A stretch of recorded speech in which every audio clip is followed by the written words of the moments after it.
जय निताई गौरांग, निताई गौरांग जय निताई गौरांग, निताई गौरांग जय निताई गौरांग। हरे कृष्णा। जगत गुरु शिला प्रभुपाद की जय, अनंत कोटि वैष्णवों की जय। पिछले श्लोक में हमने देखा था कि भगवान ने कहा कि राग द्वेष से परे होकर अपने नित्य कर्म को पूरा करो, अपना कर्तव्य समझकर। अर्जुन को ये बात अपने मन मुताबिक लगने लगी। उसने सोचा कि मुझे तो धन, राज्य, वैभव कुछ भी नहीं चाहिए और मुझे तो दुर्योधन से बिल्कुल भी द्वेष नहीं है, तो मेरे लिए युद्ध ना करना ही सर्वश्रेष्ठ रहेगा। लेकिन अर्जुन भूल गया कि उसने स्वयं ही भगवान से कहा था कि आप मुझे निश्चित रूप से बताइए कि मुझे क्या करना चाहिए। इसी अध्याय के दूसरे श्लोक में अर्जुन ने कहा था, व्यामिश्रेणेव वाक्येन बुद्धिं मोह्यसेव मे, तदेकं वद निश्चित्य येन श्रेयो हमाप्नुयाम। तो आज के श्लोक में भगवान अर्जुन को निश्चित रूप से बता रहे हैं कि उसे क्या करना चाहिए। और भगवान जो कुछ भी अर्जुन को बता रहे हैं वह तो वास्तविकता में हमारे लिए ही है। इसलिए हमें बहुत ध्यानपूर्वक भगवान की प्रत्येक बात को सुनना है और उसे अभ्यास में भी लाना है। तभी सही मायने में हम भगवान के वचन का लाभ उठा पाएंगे। भगवद गीता तो समान रूप से अर्जुन ने तथा धृतराष्ट्र ने सुना, लेकिन क्या धृतराष्ट्र को थोड़ा भी लाभ मिला इसका, या उसका हृदय परिवर्तन हुआ? नहीं हुआ। और इसका कारण ये है कि वह लगातार सिर्फ ये सोच रहा था कि उसका बेटा दुर्योधन कैसे जीत जाए, और अर्जुन पूरे श्रद्धा भाव से सुन रहा था। इसलिए उसका संपूर्ण भ्रम नष्ट हो गया और वह जीत गया। तो आइए हम आज के श्लोक को बहुत ध्यानपूर्वक सुनते हैं और फिर इसका अभ्यास हम सभी अवश्य करेंगे और इससे भगवान बहुत प्रसन्न होंगे। तो आइए सबसे पहले हम श्लोक का वाचन करते हैं। श्रेयान् स्वधर्मो विगुणः परधर्मात् स्वनुष्ठितात्, स्वधर्मे निधनं श्रेयः परधर्मो भयावह। श्रेयान् स्वधर्मो विगुणः परधर्मात् स्वनुष्ठितात्, स्वधर्मे निधनं श्रेयः परमधर्मो भयावह। श्रेयान अधिक श्रेयस्कर, स्वधर्म अपने नियत कर्म, विगुणः दोष युक्त भी, परधर्म्यात् अन्यों के लिए उल्लेखित कार्यों की अपेक्षा, सु अनुष्ठितात् भली भांति संपन्न, स्वधर्मे अपने नियत कर्मों में, निधनम विनाश या मृत्यु, श्रेयः श्रेष्ठतर, परधर्म अन्यों के लिए नियत कर्म, भयावह खतरनाक डरावना। भगवान कह रहे हैं कि अपने नियत कर्मों को दोषपूर्ण ढंग से संपन्न करना भी अन्य के कर्मों को भली भांति करने से श्रेयस्कर है। अपने कर्मों को करते हुए मरना भी पराये कर्मों के प्रवृत्त होने की अपेक्षा श्रेष्ठतर है, क्योंकि अन्य किसी के मार्ग का अनुसरण भयावह होता है। भगवान अर्जुन से कह रहे हैं कि अपने नियत कर्मों को यदि कोई दोषपूर्ण ढंग से भी संपन्न करे, अन्यों के कर्मों को भली भांति करने की अपेक्षा, तो वो भी श्रेयस्कर है। और अगर स्वधर्म को करते करते वह मृत्यु को भी प्राप्त होता है तो वो भी श्रेष्ठतर है अन्यों के कर्मों का अनुसरण करने के स्थान पर, क्योंकि अन्यों के कर्मों का अनुसरण करना तो भयावह होता है। अब आइए हम शिला प्रभुपाद के तात्पर्य को पढ़ के अच्छी तरह आज के श्लोक को समझते हैं। शिला प्रभुपाद की जय, अनंत कोटि वैष्णवों की जय।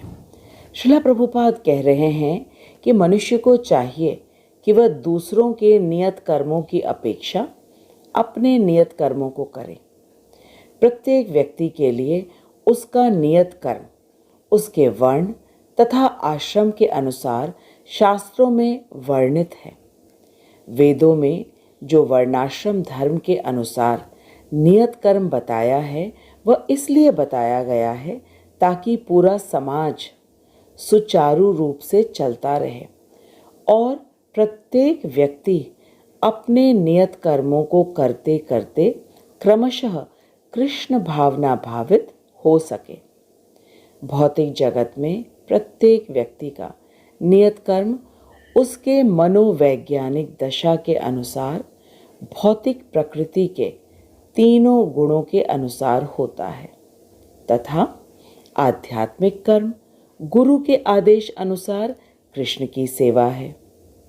जब व्यक्ति क्रमशः तीनों गुणों से ऊपर उठ जाता है अर्थात वह तमोगुण, रजोगुण तथा सतोगुण को पार कर लेता है तब वह भक्ति में स्थित हो जाता है। लेकिन यह कार्य एकदम से नहीं होता है, इसका क्रम है।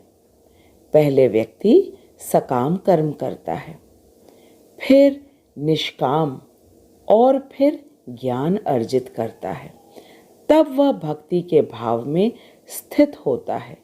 सकाम का अर्थ है फल की कामना से कर्म करना, निष्काम का अर्थ है फल की कामना नहीं होना। और फिर जब हृदय शुद्ध हो जाता है तो ज्ञान उसमें स्थित हो जाता है। कौन सा ज्ञान? भगवान का ज्ञान कि भगवान ब्रह्म रूप में है, परमात्मा रूप में है और भगवान सच्चिदानंद कृष्ण रूप में है। इसको कहते हैं भक्ति के भाव में स्थित होना।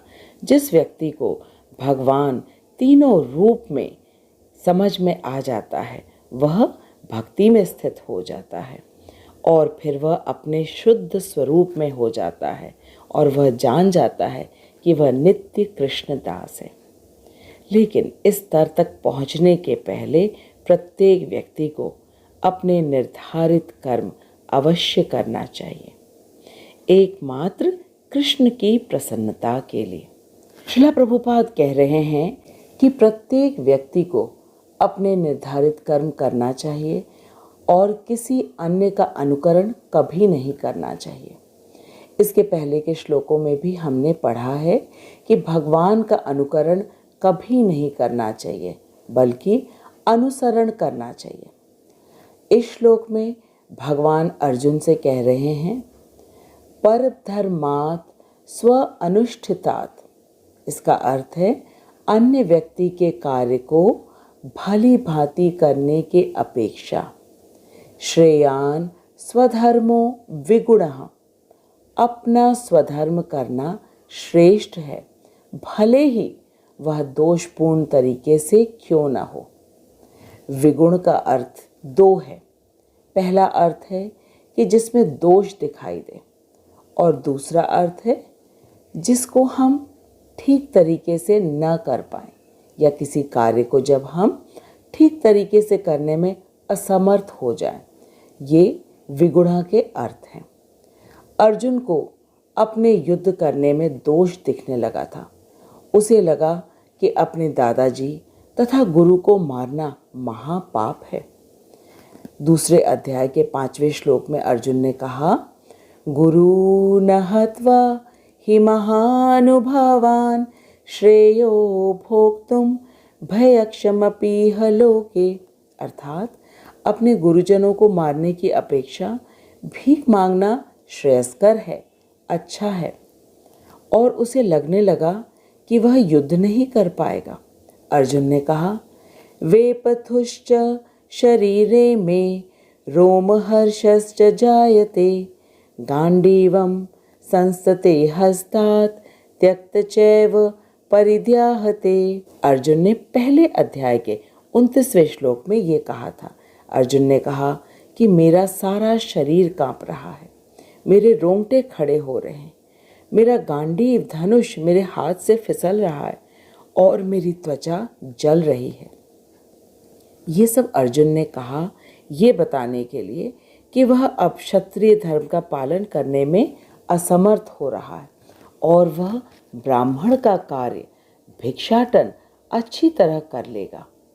ये सब अर्जुन कहकर किसी तरीके से युद्ध के मैदान को छोड़ना चाहता था, लेकिन भगवान ने अर्जुन से कहा, स्वधर्मे निधनम श्रेयः परधर्मो भयावह। अर्थात अर्जुन, यदि तुम्हारी मृत्यु भी हो जाए युद्ध करते करते तो भी वह अच्छा है, क्योंकि परधर्म अर्थात किसी और का कार्य करना तो भयावह है। प्रभुपाद हमें बताते हैं कि वेदों में बताए गए वर्णाश्रम धर्म बहुत व्यवस्थित रूप से पूरे समाज के कल्याण हेतु बनाया गया है और इसका उल्लंघन करना भयावह है।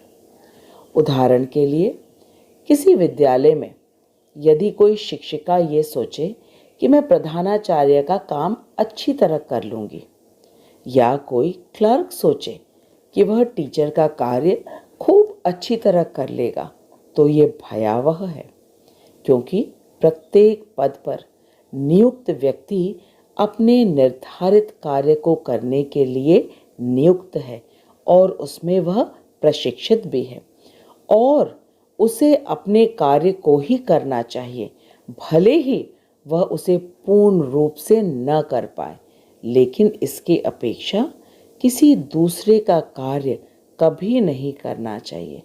इससे भारी नुकसान होगा, उसका परिणाम भयावह होगा।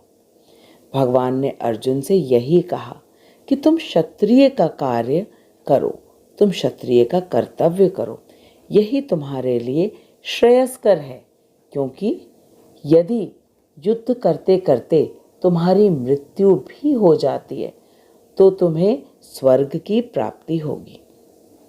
भगवान ने प्रकृति की जितनी चीज़ें दी हैं उन सब का अलग अलग कार्य है। जैसे कि नमक का काम चीनी नहीं कर सकती, नींबू का काम मिर्च नहीं कर सकती। सबका अलग अलग धर्म है। नमक का कार्य है नमकीन बनाना, चीनी का कार्य है मीठा बनाना। नमक मीठा नहीं कर सकता और चीनी नमकीन नहीं कर सकती। तो ये बिल्कुल स्पष्ट है कि जब तक हम तीनों गुणों में अधीन हैं, हमें अपने नियत कर्मों को ही करना चाहिए। शास्त्रों के अनुसार हमें किसी और धर्म के, किसी और वर्णाश्रम धर्म के कार्य को नहीं करना चाहिए। प्रभुपाद हमें बता रहे हैं कि एक क्षत्रिय के लिए हिंसा के नियमों का पालन करते हुए विनष्ट होना जितना श्रेयस्कर है, उतना अहिंसा के नियमों का पालन करने वाले ब्राह्मण का अनुकरण करना नहीं श्रेयस्कर है। हर व्यक्ति को एकाएक नहीं अपितु क्रमशः अपने हृदय को स्वच्छ बनाना चाहिए। किंतु जब मनुष्य प्रकृति के गुणों को लांघकर कृष्ण भावनामृत में पूर्णतया लीन हो जाता है, तो वह प्रमाणित गुरु के आदेश से सब कुछ कर सकता है। कृष्ण भावनामृत की पूर्ण स्थिति में एक क्षत्रिय ब्राह्मण की तरह और एक ब्राह्मण क्षत्रिय की तरह कर्म कर सकता है। दिव्य अवस्था में भौतिक जगत का भेदभाव नहीं रह जाता है। जिस प्रकार भौतिक जगत में वर्णाश्रम धर्म का पालन करना होता है, उस प्रकार से दिव्य जगत में नहीं करना होता है, क्योंकि जब हम तीनों गुणों से परे हो जाते हैं और पूर्ण रूप से भक्ति में स्थित हो जाते हैं, तब उसे दिव्य अवस्था कहते हैं। प्रभुपाद हमें एक बहुत अच्छे उदाहरण से इस बात को समझा रहे हैं।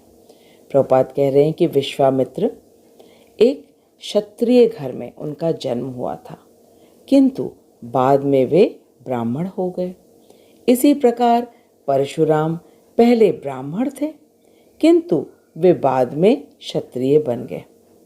ब्रह्म में स्थित होने के कारण वे ऐसा कर सकते थे, किंतु जब तक कोई भौतिक स्तर पर रहता है, उसे प्रकृति के गुण के अनुसार ही अपने कर्म करना चाहिए। साथ ही उसे कृष्ण भावनामृत होने का निरंतर प्रयास करते रहना चाहिए। प्रभुपाद हमें स्पष्ट रूप से कह रहे हैं कि किसी भी व्यक्ति को एकाएक अपने धर्म को नहीं छोड़ना चाहिए। जिस प्रकार अर्जुन क्षत्रिय धर्म को छोड़कर ब्राह्मण का धर्म अपनाना चाह रहे थे, क्योंकि उन्हें लग रहा था कि क्षत्रिय धर्म में बहुत हिंसा करना पड़ रहा है, और उन्हें तो उसमें दोष दिखने लगा था कि वे अपने परिवार के लोगों को मारकर उन्हें पाप मिलेगा। और वो ये समझ रहे थे कि वो कर भी नहीं कर पाएंगे, क्योंकि उनके हाथ पैर बिल्कुल ढीले हो गए थे, उनके पसीना आ रहा था और वे खड़े भी नहीं हो पा रहे थे, उनके हाथ से गांडीव छूटा जा रहा था। इसलिए उन्होंने सोचा कि ब्राह्मण का कार्य करना सरल है और वो मैं अच्छी तरह कर सकूंगा। लेकिन भगवान ने अर्जुन को ये करने नहीं दिया, क्योंकि अर्जुन का जो प्रशिक्षण है वह तो क्षत्रिय धर्म में हुआ है, और अगर वो भिक्षा लेने चला जाएगा और कभी अगर किसी ने भिक्षा नहीं दी, तो बहुत संभव है कि उसे क्रोध आ जाए और वो शस्त्र उठा ले, जो कि भयावह होगा। इसीलिए भगवान ने कहा, स्वधर्मे निधनम श्रेयः। अपने धर्म को करते करते यदि निधन भी हो जाए तो वह श्रेय है। परधर्मो भयावह। और यदि दूसरे के धर्म को बहुत भली भांति भी किया जा सकता है, लेकिन फिर भी वो भयावह है, क्योंकि उसका परिणाम बहुत डरावना हो सकता है। हम श्रीला प्रभुपाद को दंडवत प्रणाम करते हैं कि वे हमें भगवान की बातों को यथारूप इतने सरल भाषा में समझा रहे हैं, जिसके कारण हमारे भी मन के हर संशय दूर हो रहे हैं।